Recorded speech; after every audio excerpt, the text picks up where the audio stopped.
for stripes and bright stars through the perilous fight. O'er the ramparts we watched were so gallantly streaming, and the rockets' red glare, the bombs bursting in air, gave proof through the night that our flag was still there. Oh, say does that star-spangled banner yet wave o'er the land of the free and the home of the brave?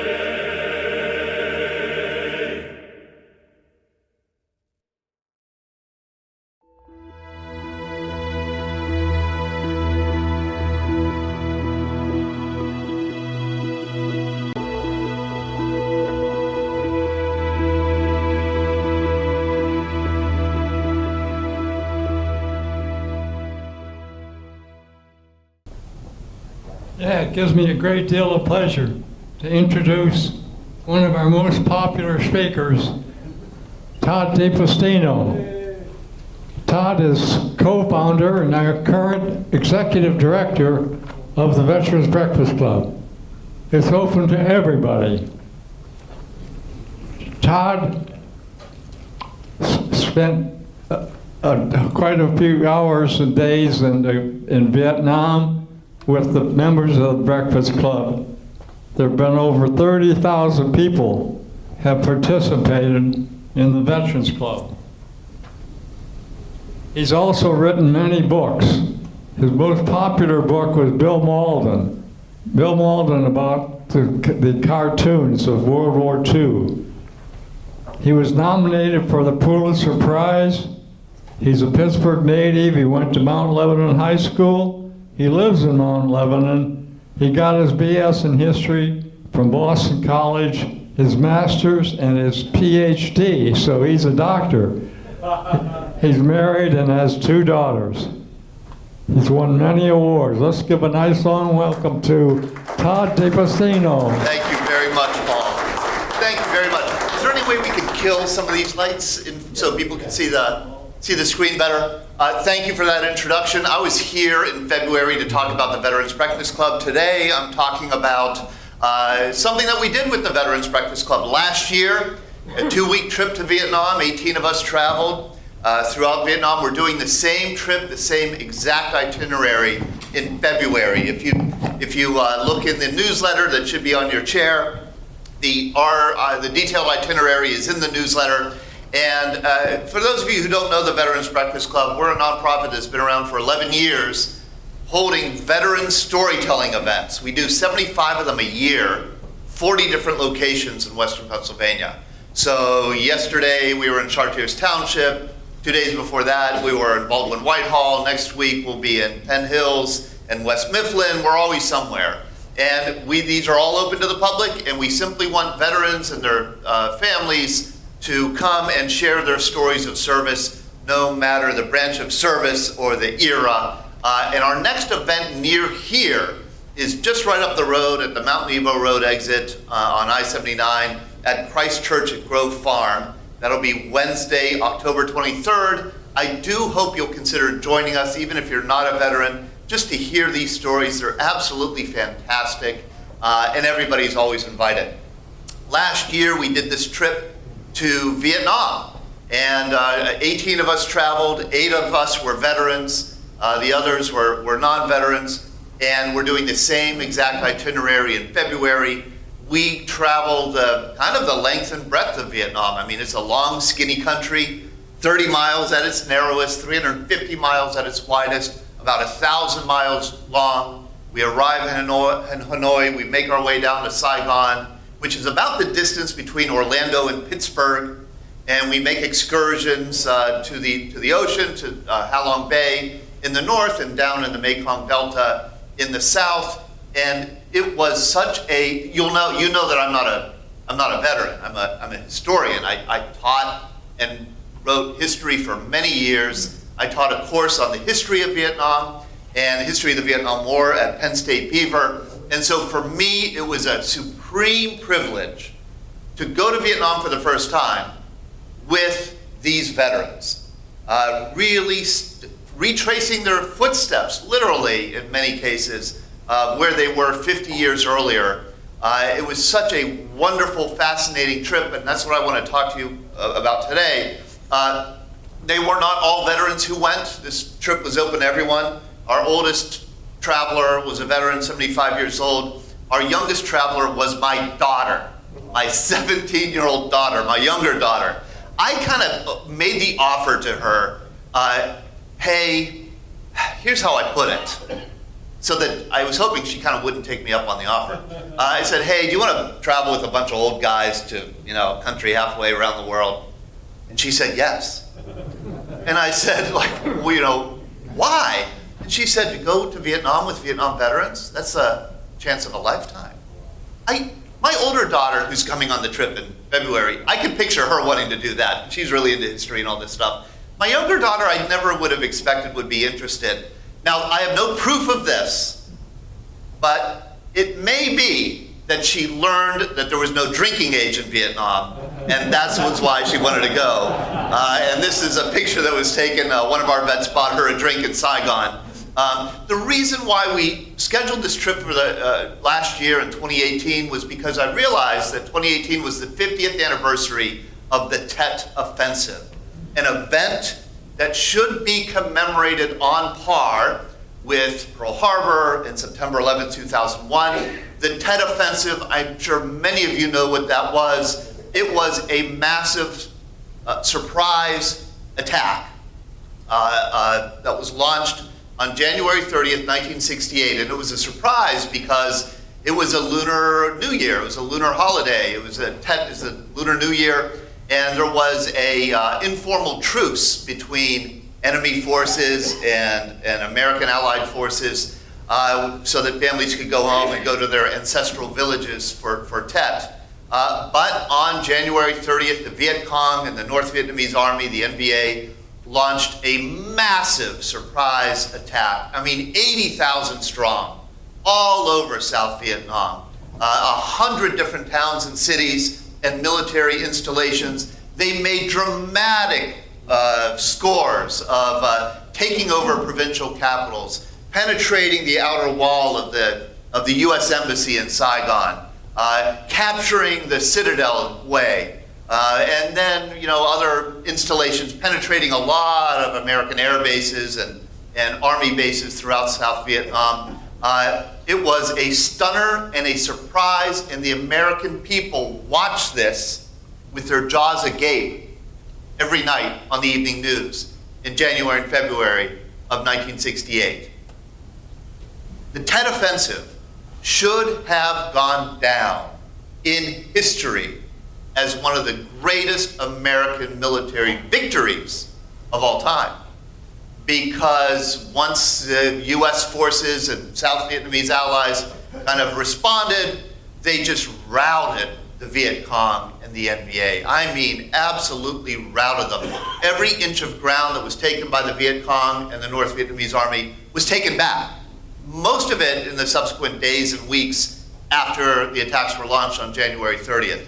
The attacks would continue on through September, and every time the North Vietnamese rose up, American forces and ARVN, the South Vietnamese Army, would respond and beat them every single time. By the end of September, which is usually when this whole Tet Offensive is considered to end, by the end of September, the Viet Cong and North Vietnamese had lost 58,000 killed in the Tet Offensive. 58,000. That's as many names as are on the wall in Washington, D.C. of Americans killed in 8 years of war.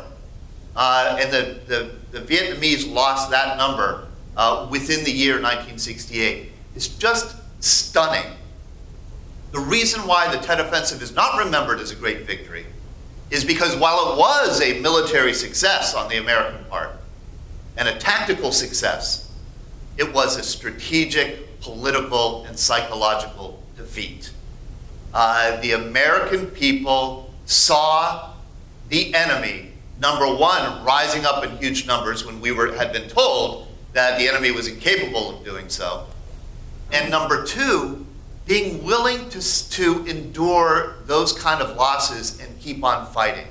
It eroded morale on the home front, and I think even for the American military, it raised a lot of questions about who are we fighting? Who are these people? And I think there was a realization after Tet that we had kind of misunderstood and underestimated the enemy.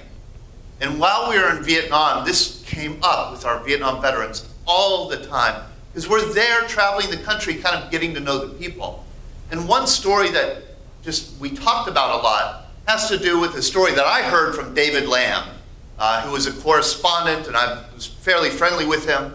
He was a war correspondent in 1968. He went back for the fall of Saigon. He covered the Vietnam War for United Press International. There he is in the picture on the left, talking with an Army general. And in his book, and I recommend it to people who were traveling with us, if you want to read a good book about Vietnam then and now, David Lamb is a good book. David passed away a couple years ago. His widow went on the trip with us, and we traveled with her. And so we talked about David and his story. And one story that he told me about, and that he writes about, was about one of his best friends in Vietnam, who was this guy, Pham Duan Anh. And Pham was the kind of the lead correspondent in Vietnam on the ground in Saigon. He had been in the news business for a long time, from the middle of the 1950s. He had worked for Reuters and the New York Herald Tribune and Christian Science Monitor. By the time David was there in 1968, Pham was the senior war correspondent for Time magazine. Virtually every story that came out in Time magazine about the Vietnam War passed through Pham's hands. Pham knew everybody. He was privy to a lot of intelligence, a lot of military secrets. He was widely trusted. You know where I'm going with this. Nobody knew at the time that Pham was a North Vietnamese general, that he was a spy, and that every piece of information he got as a correspondent for Time magazine, he would photograph and put into film canisters. The canisters would be put into fish or wrapped in banana leaves and rice. He would meet somebody in a park, usually a woman, who would then take the delivery of the material down into the Cu Chi tunnels, which we do tour when we're in Vietnam. Cu Chi, some of you will know where this is. Cu Chi was where the 25th Infantry Division was based, enormous sprawling army base there. Underneath the base was a tunnel system where you could literally travel in the tunnels from the suburbs of Saigon to the Cambodian border, which is where the Ho Chi Minh Trail emptied out. And just about once a week, these film canisters would make their way back up the Ho Chi Minh Trail to Hanoi. Pham Duan Anh had been supplying military intelligence to the North all along, and none of us knew it. No American knew it. His cover was so good that the American military didn't even know that he had been a spy until the 1980s. David and his wife, who went on our trip, went back to Vietnam in the year 2000. And one of the first people that David wanted to look up was Pham. And David said, I was kind of pissed at the guy. I'd been friends with him, and I felt betrayed. And, he called Pham up, and Pham was very warm and welcoming, and he said it was strange, how welcoming this guy was, like nothing ever happened. And David said, "Hey man, you were a spy. What's up with that?" And they had this long conversation, and what Pham said to David was, "It's nothing personal, buddy. I loved you. I loved the Americans. This was nothing personal. I was just fighting for my country." And he said this: "The Americans I dealt with were beautiful people. They were very smart. But being smart and making the right decision are two different things. The big mistake the Americans made was not understanding Vietnamese history, culture, mentality. They were so sure military strength would win the war, they never bothered to learn who they were fighting. I think to a person, the veterans who went on our trip felt like as we moved on day by day, they were starting to understand, kind of for the first time, who they were fighting. And one of the first things that strikes you when you land in Vietnam, one of the first things as you start talking to people and looking around, is you get a sense of the age of this culture. This is an ancient civilization. The Vietnamese people their roots stretch back 5,000 years. In the Red River Valley around where Hanoi is, that's where the Vietnamese people really emerged. They developed as an independent people and culture for thousands of years, and then in the year about 100 years before the birth of Christ, the Chinese invaded. The Chinese invaded, took over this Vietnamese civilization, crowded around where Hanoi is today, and it became a colony of the Han Dynasty of China. The Chinese came, and the Chinese introduced tons of things into Vietnam. The Chinese gave the Vietnamese rice cultivation, gave them engineering, how to irrigate, your fields, gave them a written language, gave them an administrative system, bureaucracy, the Mandarin system that the Vietnamese adopted. The Vietnamese just owe China everything. They gave the Vietnamese their name. Vietnam means beyond the South. This is the Han Dynasty. This is where the Chinese took over. This is about where Hanoi is. Just the northern part of Vietnam. Nam means south. Viet means beyond. The people beyond the South. So the Vietnamese got their very name from the Chinese. After a few hundred years of the occupation, the Vietnamese felt like they had learned enough, and they launched a revolt. A revolt, a struggle for independence that lasted about 900 years. Finally, a guerrilla struggle for 900 years. In the year 938 AD, in the Battle of Bac Dong River, which we learn about when we're at Halong Bay, around where that battle took place, through a bunch of trickery and guerrilla fighting, the Vietnamese won their independence. They won their independence in the year 938 AD, and they became an independent country. Now remember, they begin way up here as an independent country. And then over the next several hundred years, they march their way south. It's called the March to the South. And they take over all this land south of them. By the time of about the American Revolution, Vietnam as we know it today exists. The Vietnamese people, which had begun in the north, spread south, conquering people as they went, and took over the land. They called it the Dai Viet, the Great Viet. Vietnamese people today think that the real Vietnamese live up north. They're still a little suspicious, more than a little suspicious, of everybody who lives south of them. Because the people who live south they're different ethnic groups, they're more cosmopolitan, they're not quite true Vietnamese in their view. When we land in Hanoi, we're landing in the heart of Vietnamese civilization.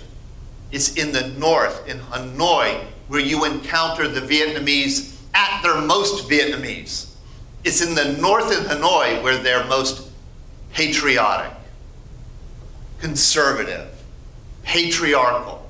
They're most bonded to the Communist Party because they think the Communist Party represents them and their nationalistic aspirations.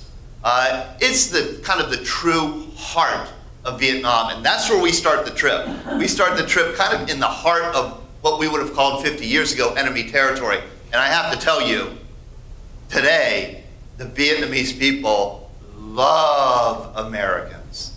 They are desperate or a close relationship with the United States because their traditional enemy is China, and they see the United States as their only protector from China. So everywhere you go, Vietnamese people are just showering you with welcomes, very accommodating. We're shown every courtesy. It's absolutely fascinating. But it's in the north, in Hanoi, where you're entering. You get the sense that you're entering a foreign country. And in fact, when we landed in Noi Bai Airport in Hanoi, our first shock came. Got off the flight, went through the airport. You have to check through customs, and it turns out that the people behind the desks, as you go to check through customs, they're North Vietnamese Army. And they're wearing the same exact uniforms that they wore 50 years ago. In 50 years, Jim, who was there in Vietnam, is shaking his head. And that's what we said. Like, we got off the plane, and there we see the enemy. And I was with a Marine who was badly wounded in I Corps, and he leaned over and said, "I don't like the look of these guys." It takes some getting used to. But it's strange that they're so accommodating of the U.S. They're not the enemy anymore. The other highlight is immediately when you exit the airport, you meet Khan. Khan greets us, and he's going to be our guide again in February, because I specifically asked for him. Khan is 35 years old, speaks wonderful English, loves the United States, loves Americans, loved our group. He's with us the entire trip, from the time we get off the plane in Hanoi to the time he, waves goodbye at us in Saigon. Khan is fantastic. His father was NVA. His father toted supplies and weapons down the Ho Chi Minh Trail. We're hoping to meet him this next trip. Khan knows so much about Vietnamese culture, teaches us so much. But after years of teaching, Khan reminds me of some of my best students I ever had.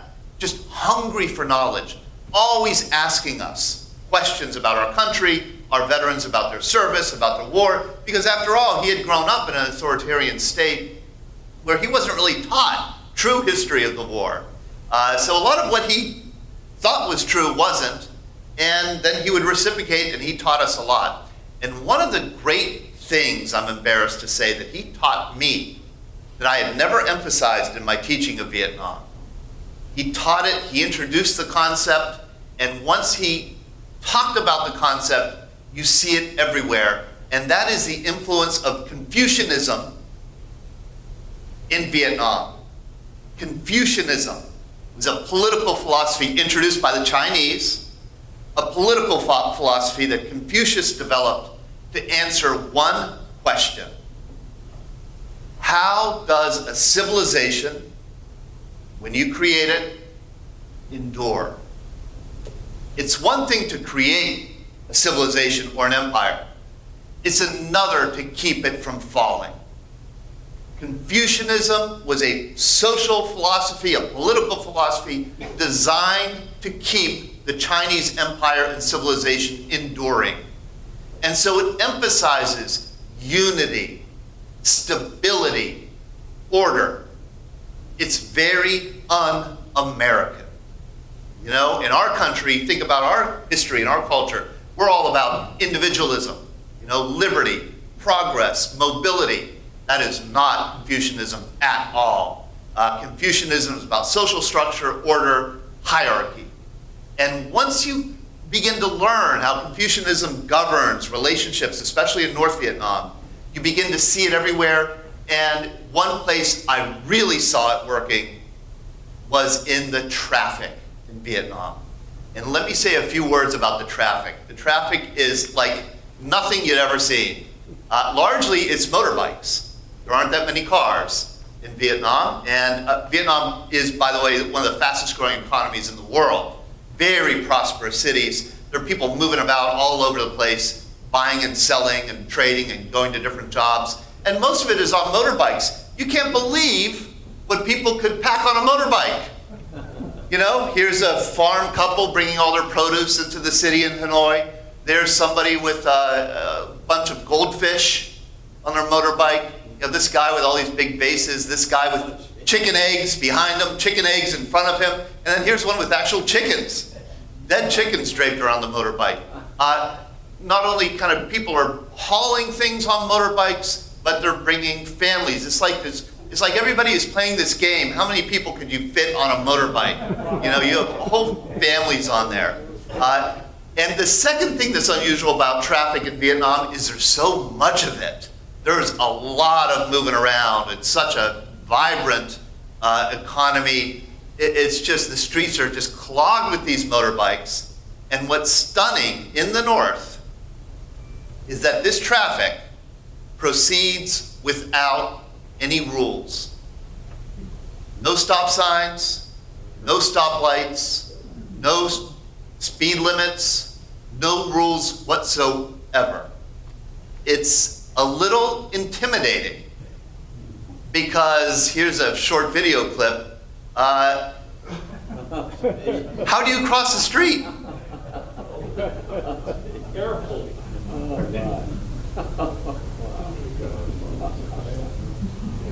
It's like a murmuration of starlings, you know, birds in the sky where they split and come together. It's just amazing. And crossing the street is, you know, that was intimidating. I'd read all about it. I'd heard all about it. I'd watched YouTube videos. It turns out there are plenty of YouTube videos about how to cross the street in Vietnam. And, you know, I reviewed them. And after watching these videos, I told my daughter, you know what? I think I'm just going to stay on our side of the street the whole time. You know, once we got there, you know, I talked to my daughter. We're standing at the edge here, and she said, "Don't worry, Dad, I'll hold your hand." And here's how you do it. It's stunning, but it works. You're told you are to step into the street and start walking. You cannot speed up or slow down or stop. Because, you know, people coming at you, they're going to go around you. And as you're walking, people are going behind you, people are going in front, behind you, in front. Again, like a murmuration, like a school of fish, kind of separating and then coming back together. If you slow down or stop in the middle of the street, that throws the driver off and they don't know what to do and they figure stupid American clogs everything up. So it works. It absolutely works. And here's the other amazing thing about traffic. With all this traffic, with no rules, there's no road rage, no swearing, no shouting, nobody hardly beeping their horns. And it all works because of Confucianism. Courtesy is one of the pillars of Confucianism. You subordinate your own desires and wishes to the interests of the group. It's the group that's important, not you. And that is just indoctrinated into the Vietnamese people from a very early age. There's nothing like the kind of individualism that we have. Courtesy, it's all about subordinating your desires and wishes for the good of others and the group. As we made our way south, Vietnam in the south is much more American. By the time you get to Saigon, it seems like a big American city. Confucianism is very weak in the south. You know, Saigon is a relatively new city compared to Hanoi, and it's very cosmopolitan. In Saigon, because of that, you do have rules. You have speed limits, you have stoplights, you have traffic signals. When we get to Saigon, you just push the stop walk and you cross the street like you do here. It's really Hanoi where the hold of Confucianism is the strongest and where you could get by without rules. One way to look at it is, in Hanoi, they don't need rules because the rules are up here already. They're living by those rules. In the Saigon, they need to be told what to do, just like we do here. The other thing that I knew was coming from Khan that I found fascinating, and I will tell the travelers when they go to, to expect this, is the Vietnamese, when they meet you, when they meet an American, they are eager to ask you 3 questions, but they know it's rude to ask these 3 questions right away. And there's one question in particular they're desperate to know, and that is, how old are you? They need to know this, and they have a hard time judging the age of Americans. But they need to know it. And one of the reasons they need to know it is because in Vietnam, and this is a legacy of Confucianism, the older you are, the more valued you are, the more esteemed you are. So, Joe here, he'd be like a god in Vietnam.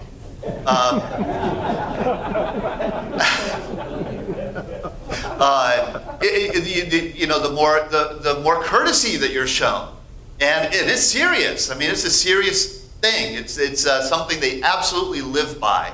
So they have to know how old you are for that reason. But there's another reason that's even more important, and that is this. It's hard for us to grasp. The Vietnamese language has no pronouns. No he, no she, no they. Think about that. So if they don't know your name, they have to call you something. And what they call you is a family name. And we have a lot of family names in our language. Brother, sister, father, aunt, uncle, cousin. A lot of them. The Vietnamese have 10 times that number. They have a word, for example, that means your father's younger sister who is unmarried. And that's what they call teachers. They have to stick a family name on you. And to know which family name to give you, and one that will accord you the appropriate courtesy, they need to know your age. So, Khan comes up to me. This is day two. Day two. He does it to all of us. Khan comes up to me and says, Mr. Toad, how old are you? And I said, Khan, I knew this was coming. I knew you were going to ask me. And you need to know because you need to know what to call me, right? He said, yes. I said, well, I'm 52. And he went, and I'm not exaggerating, he went, I am so sorry. I am so sorry. I am so sorry. And I said, what are you sorry about? He said, I thought you were younger than 52. And I said, that's fine. That's not an insult. He said, oh, yes, it is. And I said, so what had you been calling me? He said, I had been calling you older brother. What are you going to call me now? He said, young uncle. The Vietnamese language is one of the marvels of the trip. I never got brave enough to even say hello in Vietnamese because it's really easy to screw up. The Vietnamese language is a monosyllabic language. Every word, one syllable. Think about that. Every word is one syllable.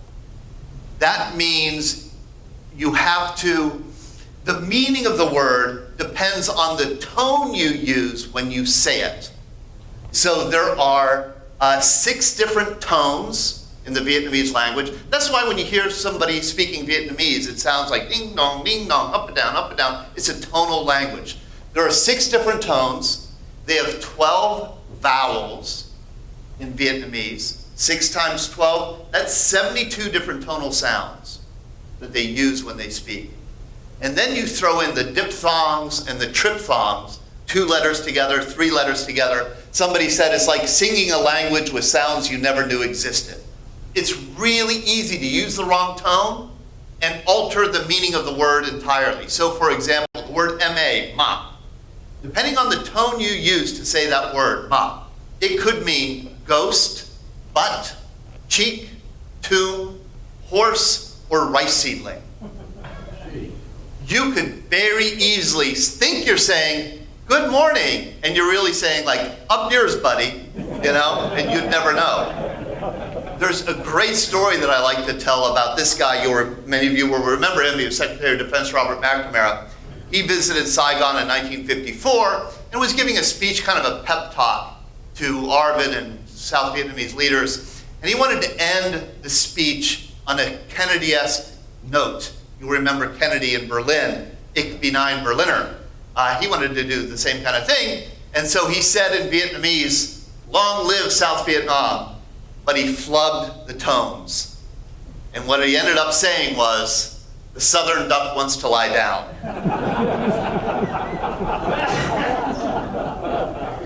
as we make our way, when we're in the north for the first several days, it's, you know, you feel like you're in an exotic land.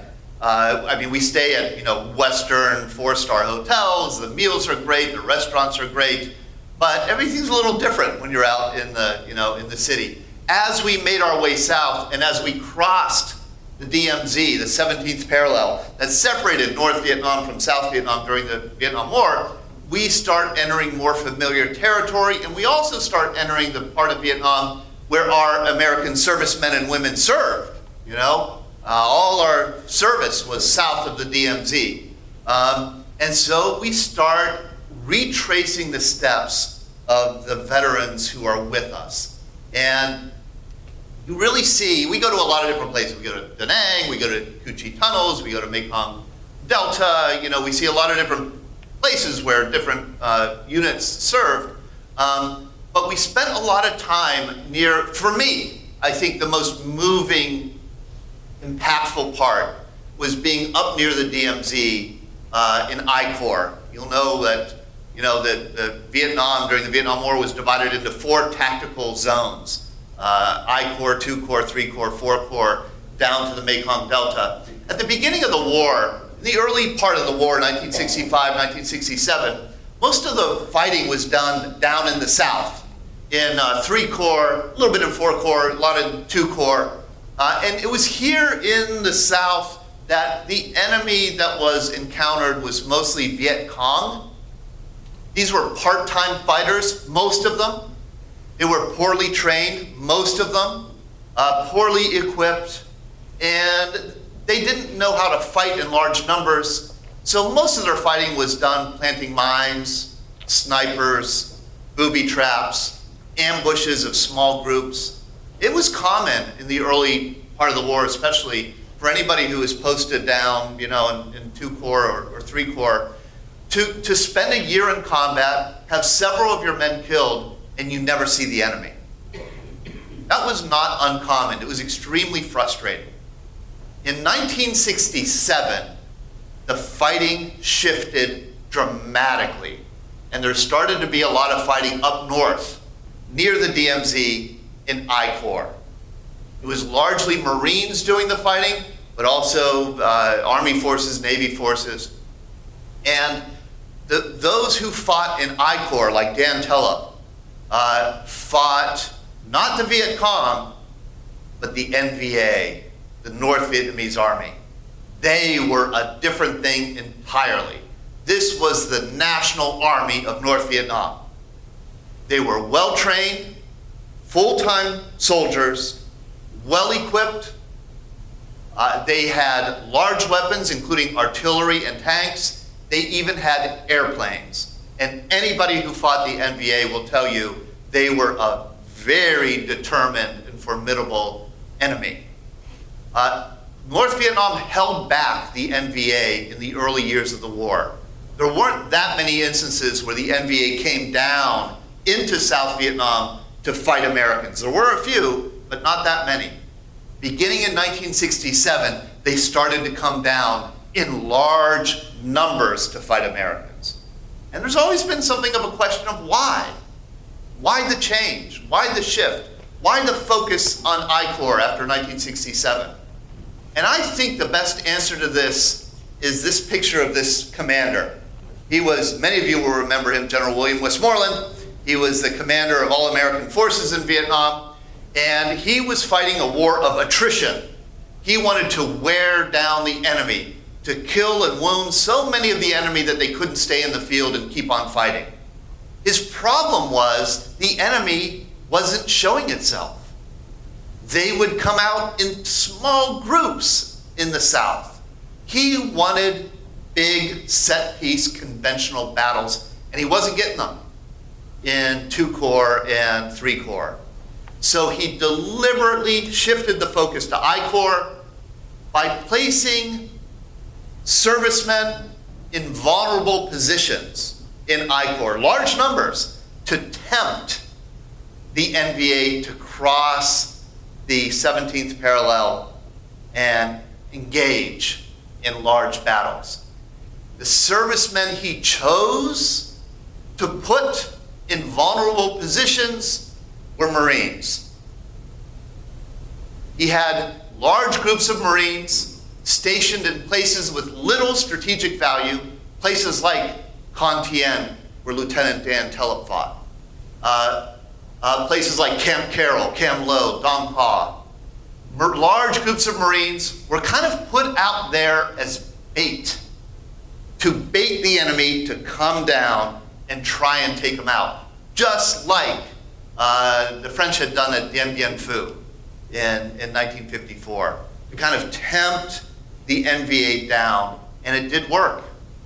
They came down in large numbers and they took on these Marines. The most famous of these battles was the Battle of Khe Sanh. Many of you will remember Khe Sanh.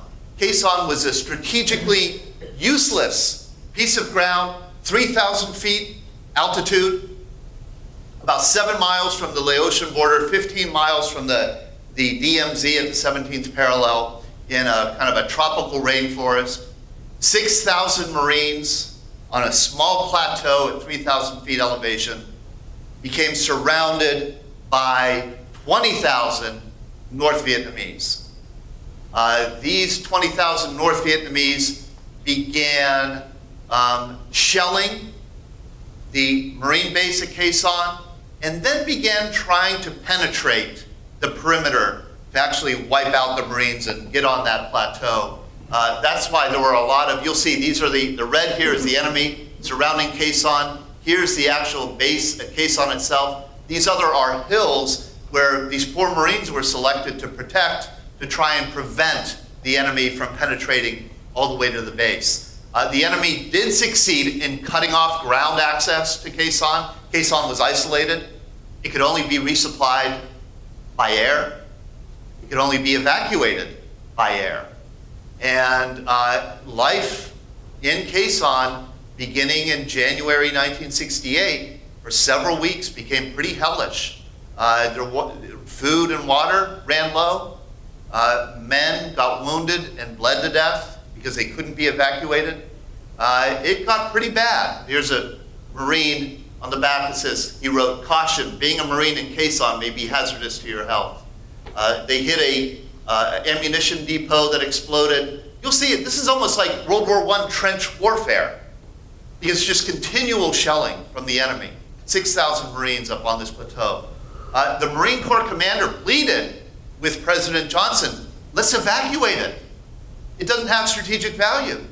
But Johnson was obsessed with Khe Sanh. Here's a picture of the president in the Situation Room in Washington. He checked the situation with a relief map every day.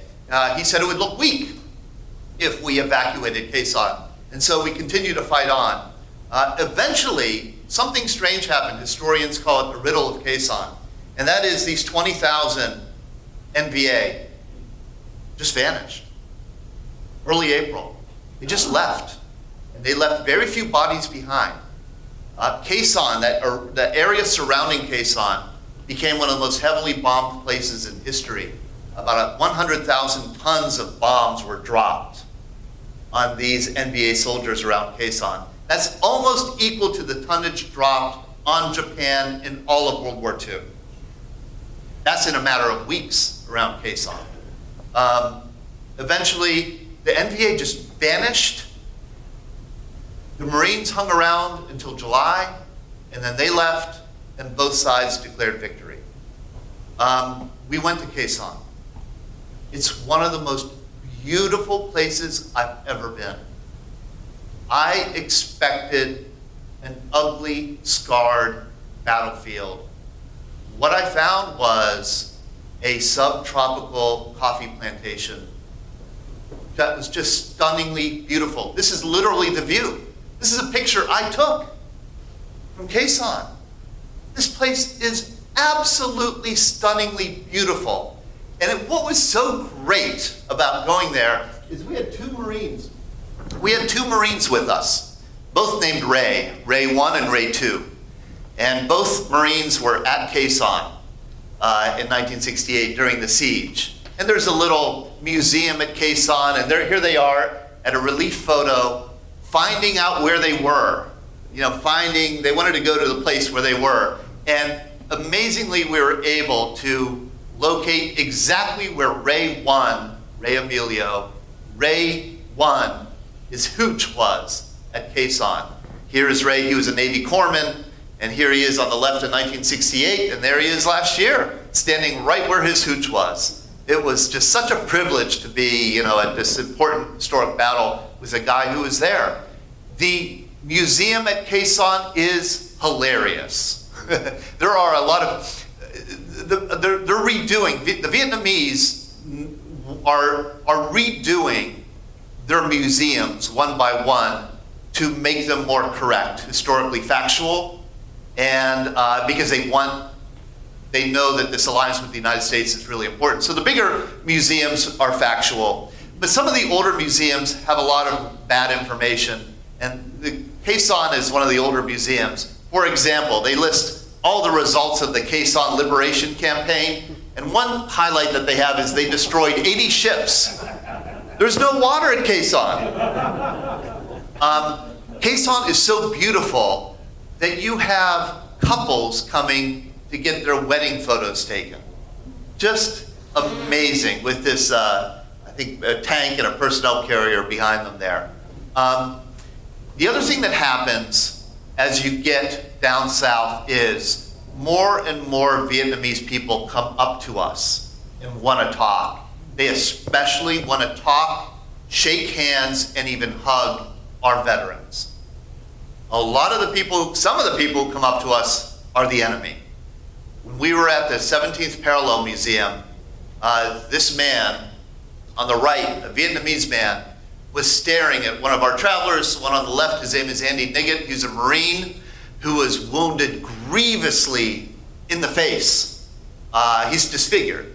He was wounded grievously in the face in 1968, and Andy went on the trip with us. And it's obvious that he's been disfigured. And the Vietnamese man is just staring at Andy and staring at his face. And he comes over to Andy and he says, "War?" And Andy said, "Yeah, I was wounded in war." And the man said, "Me too." And he pulled up his pant leg, and he had a mangled leg, and he also had a mangled shoulder and chest. You can see he was very badly wounded. And he turned to Andy and said, "NVA."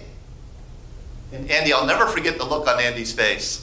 He said, "Oh, okay." I mean, encountering the enemy 50 years later. And then the NVA, the old NVA warrior, starts to cry. And then he just bawls. I mean, he loses it. And Andy does the most beautiful thing I think I've ever seen, is hugs him.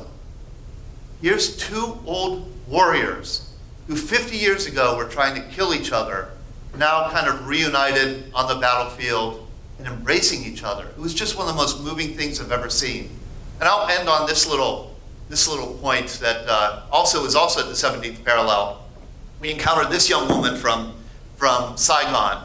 She immediately came up to us and said, "You're American." She spoke perfect English. "You're Americans, you're veterans, I can tell you're veterans." Shook every hand, wanted to hear every veteran's story.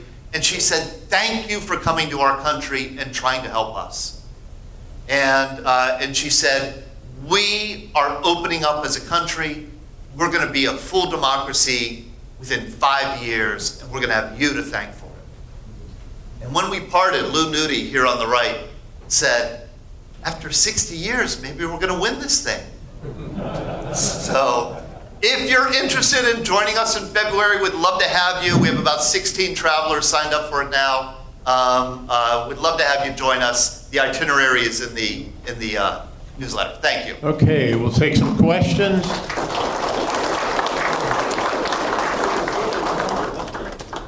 Could you say a few words about the influence of the French on the Vietnamese? Yeah, the French, Vietnam was colonized by the French beginning in the 1860s and then in large numbers by the 1880s. And the French were in Vietnam from roughly, the 1860s through the 1950s. And they kind of handed it all over to the US. There's French architecture everywhere, French food. Banh mi, I don't know if you know what banh mi is, but banh mi is a Vietnamese creation that is Vietnamese food on a French baguette. There's a lot of French tourists in Vietnam, and they're very much welcomed like Americans are. My granddaughter, who is a resident here in Swickley, your former neighbor, Dan, Phoebe, just spent time in Vietnam on a project for the University of Michigan. She's a senior there. And it's a healthcare project. And she will attest to your description of the relationship of the Vietnamese people with America, because they were all over her. Oh, yeah. She's a very engaging young lady, and they just couldn't get enough of her. And so she felt a little awkward with the kind of work she was doing, because she had to ask very personal questions of Vietnamese people. But they were understanding and very responsive. So I just buttress a lot of things you've been saying here.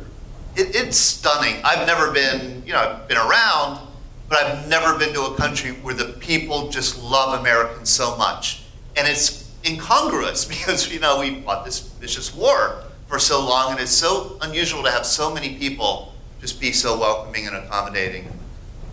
Yes, Gary. What's the relationship between the Vietnamese people and the hundreds of thousands of Vietnamese that immigrated to the United States after the war? Very good question. It's tense, but a lot of Vietnamese Americans go back to Vietnam. And they're welcomed back because they have money. They have money. They have money. They know, the Vietnamese know that to keep this bridge strong between the U.S., this alliance strong, that the Vietnamese Americans are going to be very important to that process. So there are plenty of Vietnam vets who won't go back to Vietnam. There are plenty of Vietnamese Americans who don't want to go back to Vietnam. But most of them do go back, and they have ties back to the country. They still have family members there, absolutely. And how are they treated? I mean, is they welcomed, or is there tension between the Vietnamese, large family members, and the ones that are here? The question is there tension between the Vietnamese Americans and the Vietnamese in Vietnam? Yes, there is tension. Yes, they are welcomed. It's kind of the Vietnamese in Vietnam overcome whatever hesitation they have because they so want the relationship and the money and the trade partnerships that the Vietnamese Americans provide. I understand that tourism is becoming a very big industry in Vietnam that has nothing to do with the war. Yes. Could you comment on that? Yes, and that is something that we were very aware of when we crafted the itinerary, because we wanted a balance. We didn't want it to be all Vietnam War all the time. There are UNESCO World Heritage Sites there. We wanted to see those. So a lot of travelers go to Vietnam and they don't see anything about the war. So we go to Ha Long Bay, for example, which is one of those UNESCO World Heritage Sites. And the Ho Chi Minh Trail is now a great bike path. You can bike the Ho Chi Minh Trail. And you'll see them. You'll see the bikers there. From all over the country, they come to Vietnam. It's a beautiful, beautiful country. I think we're going to close this down. Let's have another round of applause for Todd. Thank you.